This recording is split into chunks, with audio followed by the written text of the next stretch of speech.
This is the Rush Discuss, where the discuss is Rush.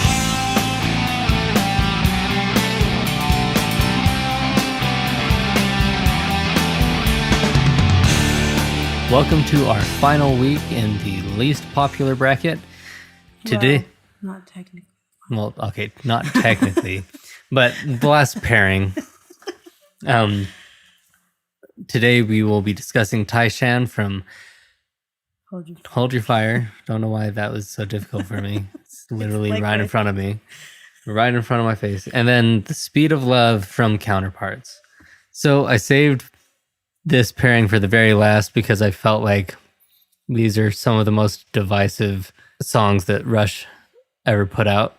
But much like every other Rush song that we've talked about in this bracket, you have people who will fight to the death about it being one of the best songs ever, and other people who will say that that's completely wrong, that it's one of the worst songs ever. And I think these two are kind of at the forefront of that. Shan, I think, gets a lot of hate because it's just completely different than anything that Rush ever did before and anything that they've ever done since. It's its own thing. It's its own Neil chapter, if you will. And it's the only one that I'm aware of that Getty has come out and said that they kind of have looked back on that and thought that maybe they shouldn't have done that. And what do people say against The Speed of Love? I mean, I've seen all sorts of things against it. Some people saying that it's too cringy because he's talking about love and it's got the schmaltzy speed of love. Almost nice like reenactment. Almost like a U2 vibe in that kind of line there. And so people like to rag on things when it's not what they're expecting sometimes. And I think that song, taken out of context of the album, you'd see it and be like, what? Rush is doing love songs now? Yeah, like actually straightforward love song? What?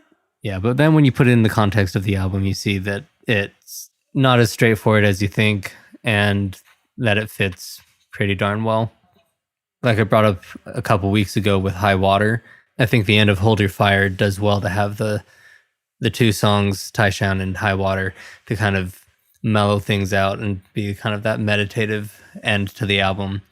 But other people disagree, and very vocally. Intensely. But it's all good. Yeah, like for all you Something for Nothing listeners, I'm sure you've heard Jerry rail on about his dislike for Shan. And that he will never listen to that song again, no matter what anybody says. Well, with that intro, let's hear the intro of Shan and get this discussion going.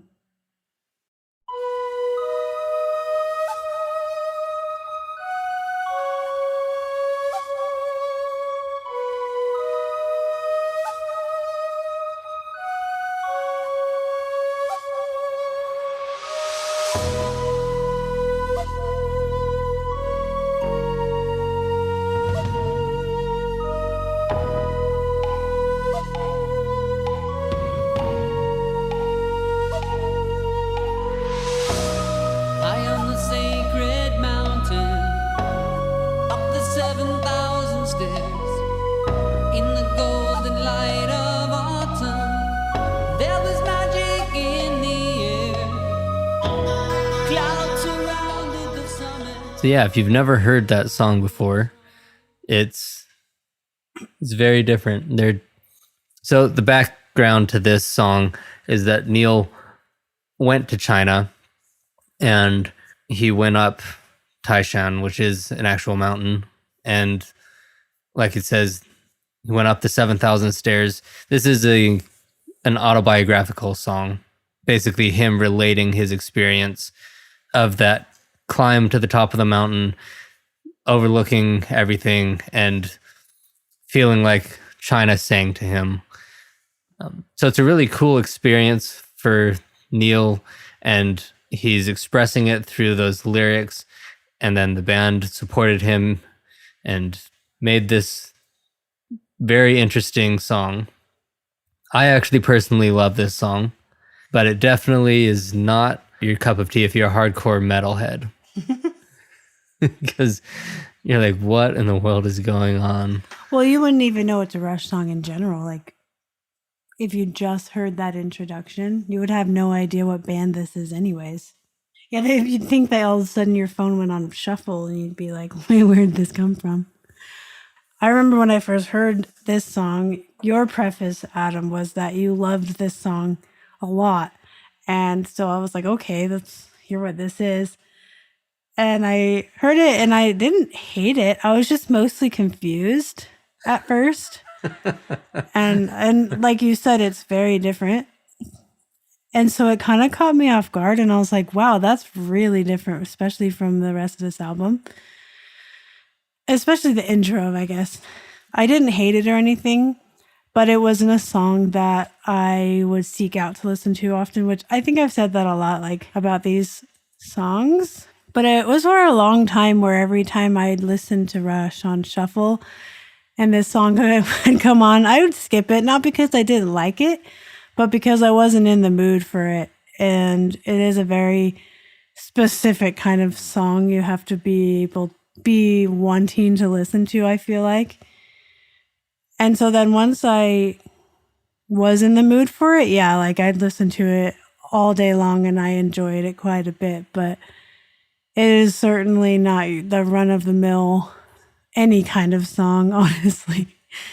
But I don't dislike it. I definitely enjoyed listening to it today when I was preparing for this episode. So to hit on more of what people may not like about this song, it does try to evoke the idea of traditional Chinese instruments, and that can always be a very divisive thing for Westerners to do. And the whole atmosphere of the song is very much meditative, and it's not raucous. It's not anything more than just a straightforward retelling of an experience that Neil had. There isn't that same sort of relatableness that comes from a lot of his other lyrics because it is so personal, and it's not something that most people can relate to because they haven't climbed the 7,000 stairs. They haven't felt like China was singing to them. But now to segue into what I like about this song is I think it's cool to have something that is so personally Neil, because that's not something that we got a lot of.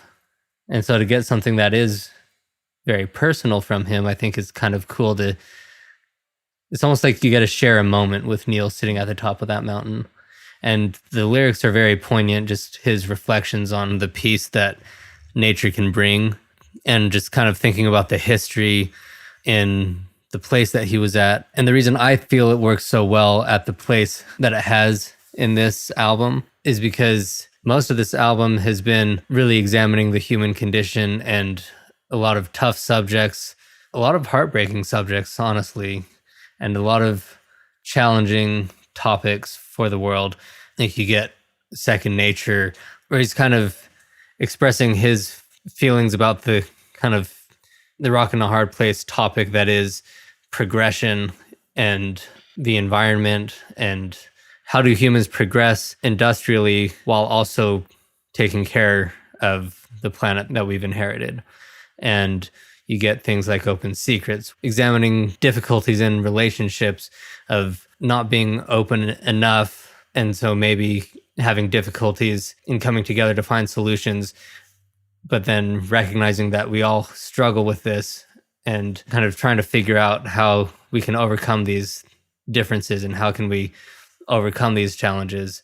And it's a lot of these sort of essay-like songs. And so then to get to a moment of repose where you can just enjoy the beauty of nature without having to think about all of the horribly difficult things that go along with nature and nature's history and human history, and to recognize the beautiful things about life. I think it's a really cool moment and something that I can identify with in spirit, even though I can safely say I will not be climbing those stairs and experiencing this song from the actual mountain.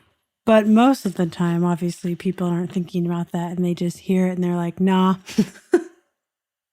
Sadly, of course. But really thinking about it deeply like that and being able to appreciate it really transforms the song, and hopefully be able to have, even if it's not your favorite to listen to, have more appreciation for it, I suppose. There's some really cool musical moments in this song too, though. Yeah, and that was the next thing I wanted to talk about. The one in particular happens a few times. I don't really exactly know how to pinpoint it, but it's just the synth that's like surging. It's like ascending and descending. The the flowy synth sound. I don't know how to explain the Oh yeah, the sequenced synths that have kind of that, like you said, it feels like waves. Almost. Yeah, those are super cool. I also like the imitation flute, Chinese flute that's going on. And I think it's really creative guitar work by Alex to imitate the traditional Chinese string instrument and to give that flavor. And I think they actually did a really good job of paying tribute to that culture without doing just a typical tasteless Western interpretation of those things. It comes across as though they were really making an effort to pay tribute rather than to just take the idea and use it commercially, which I think is a very valid criticism of a lot of people who do try to use Eastern sounds, because they don't try to understand the sounds and they don't try to understand the textures. But Rush does a really good job of internalizing textures from all over and putting their own spin on them in such a way that does honor the source material. Yeah, I completely agree. I think that's what's enjoyable about listening to it for me. Then he is also using the China cymbal very prominently in this song as well. If you don't know what that is, on a drum kit, there are many different kinds of cymbals you can get, and a Chinese cymbal, it looks like a riot or a crash cymbal, except it looks like it's flipped upside down. And so when you hit it, it gives a very distinct, different kind of a sound. And that's the kind of cymbal that he's really using quite a bit throughout this song. That's really cool. Well, that was some really great topics of discussion about this song. And now the competitor, The Speed of Love, will go ahead and play that intro.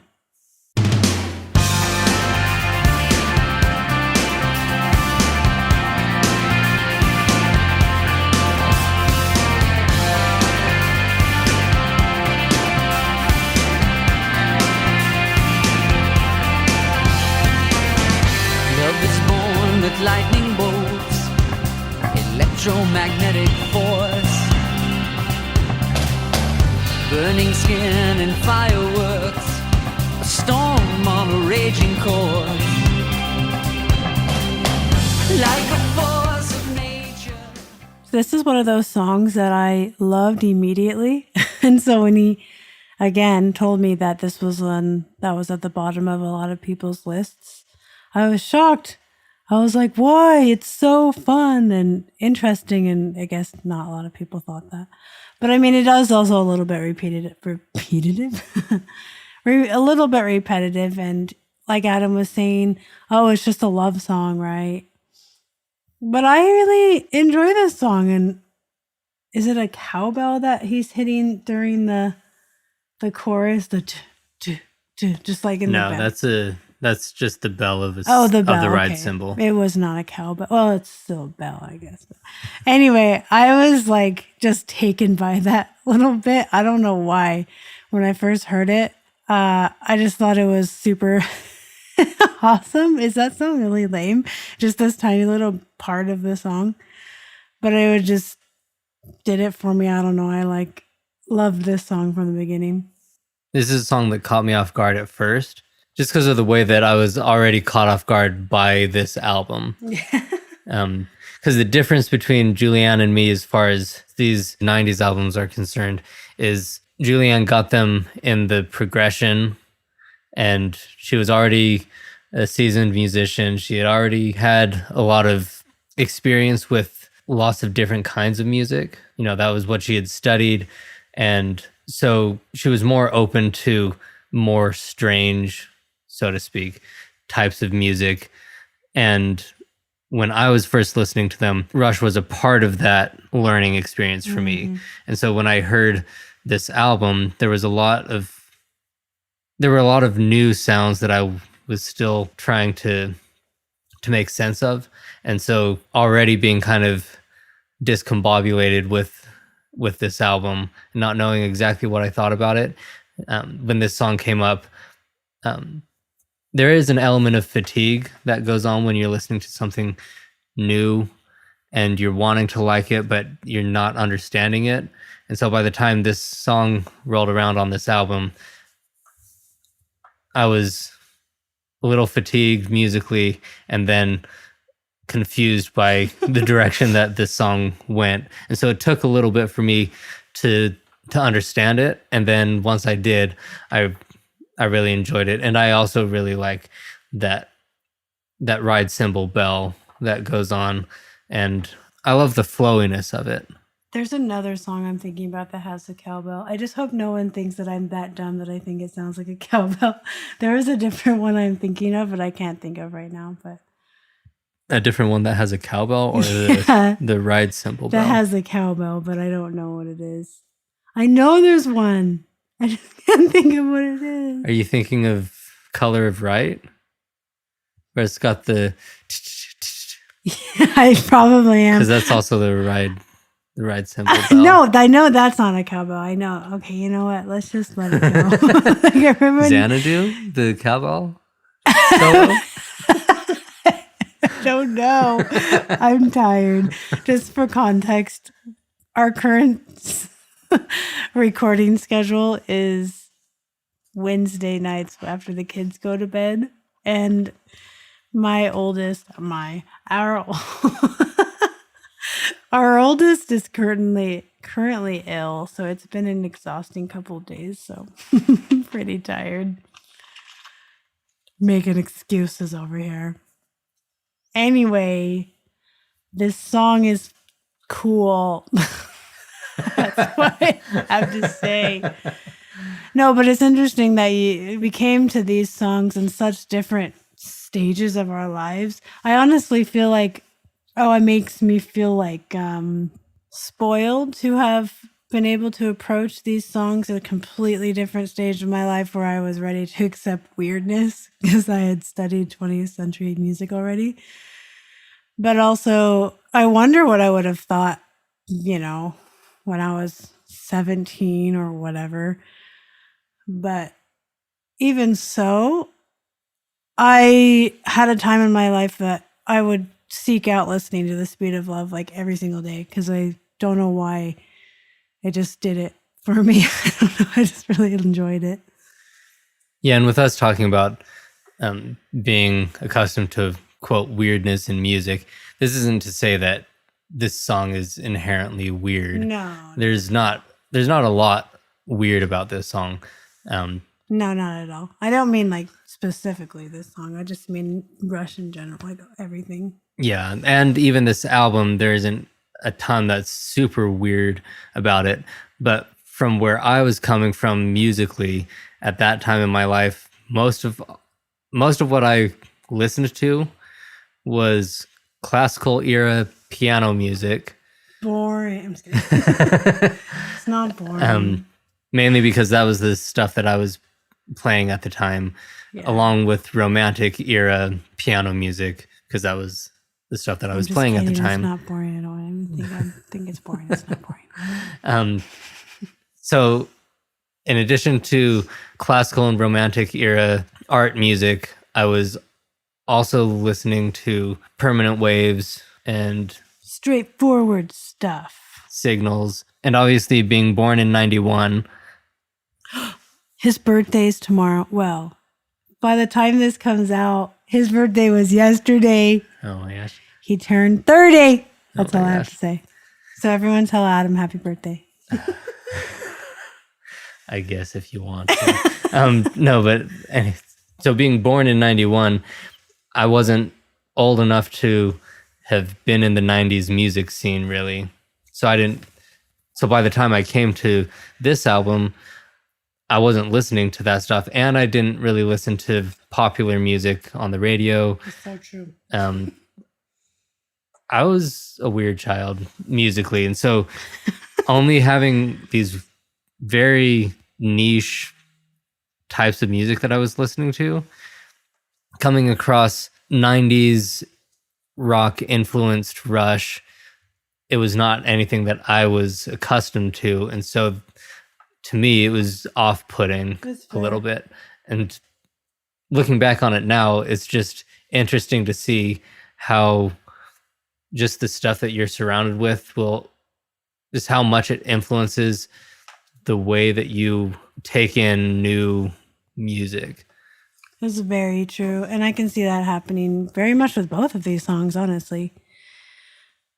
But all that to say, the speed of love, are we wanting to lean towards this song today or the other? Or Tyshawn? Like, which one are we? Was there anything else that you wanted to dig into about Speed of Love? Like lyrically, musically, any of those things? I wish I had a mind to dig in deeper other than me saying I just like this song. I don't have it in me tonight.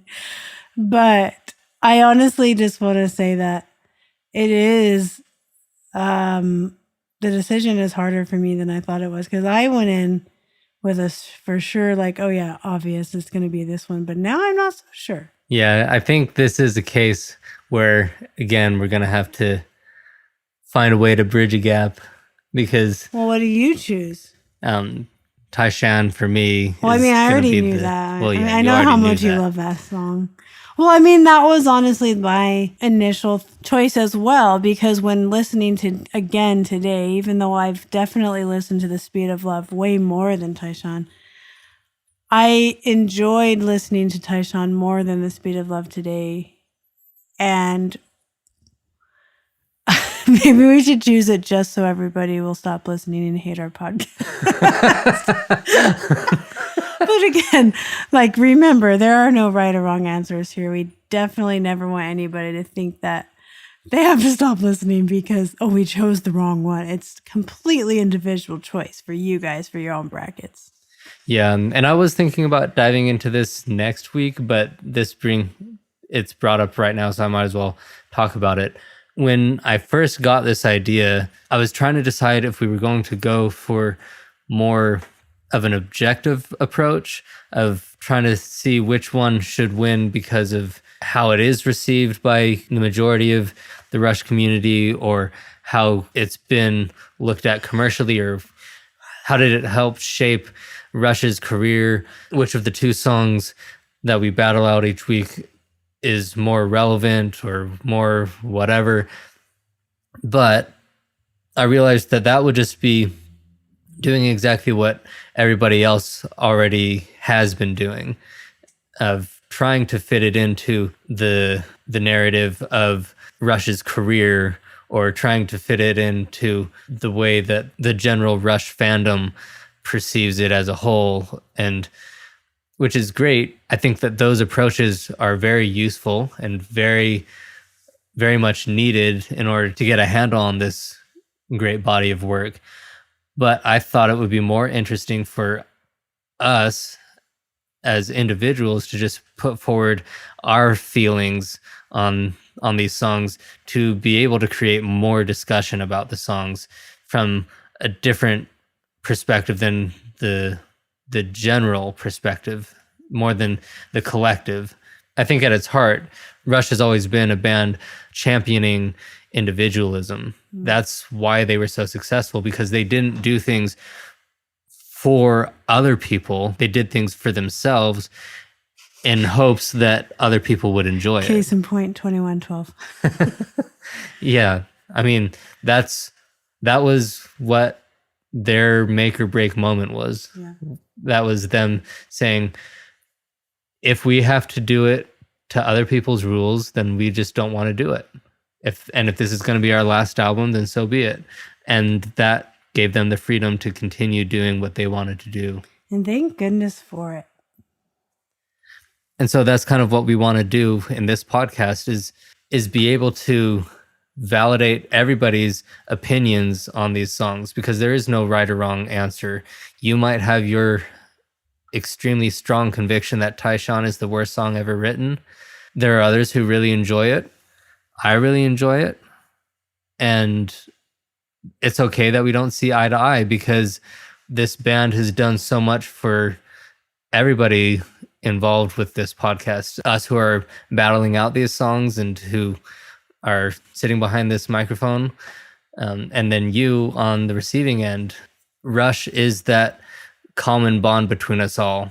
And I think the more that we come out with these episodes that maybe a lot of people will disagree with, it will invite, hopefully, more discussion and be able to make the community stronger, because we can recognize that there are these differences that we all have, and that it's great that we all have such different perspectives on this band.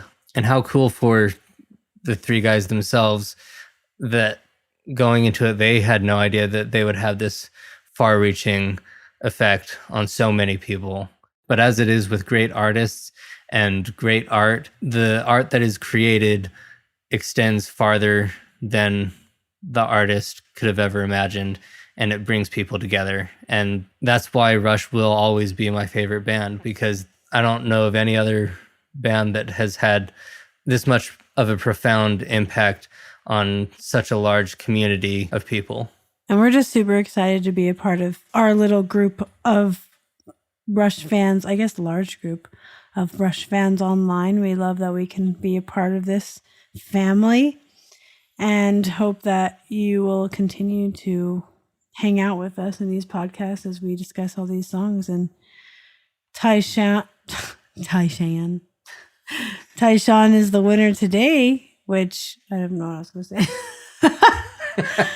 say. Shan is the winner today, which means that next week we have the daunting task of picking one winner out of the entire least popular bracket. Yep. And having narrowed it down to 9 songs, it'll be an interesting way to progress the bracket next week. That's crazy that we've done this bracket for 9 weeks.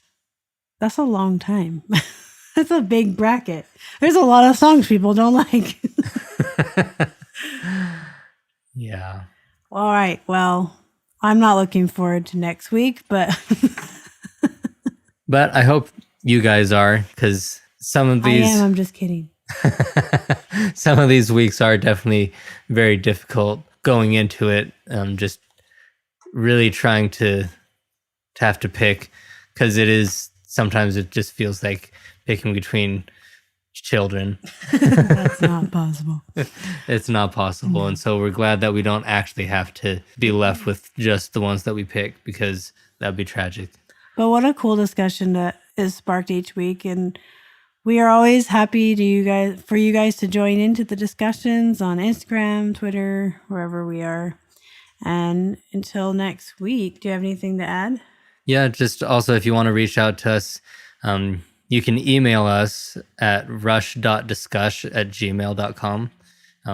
If email is your vibe and you don't want to do social media, you can always reach out to us and email us anything that's on your mind. But yeah, we look forward to our discussion next week, and we want to thank you for spending your time with us on the Rush Discuss.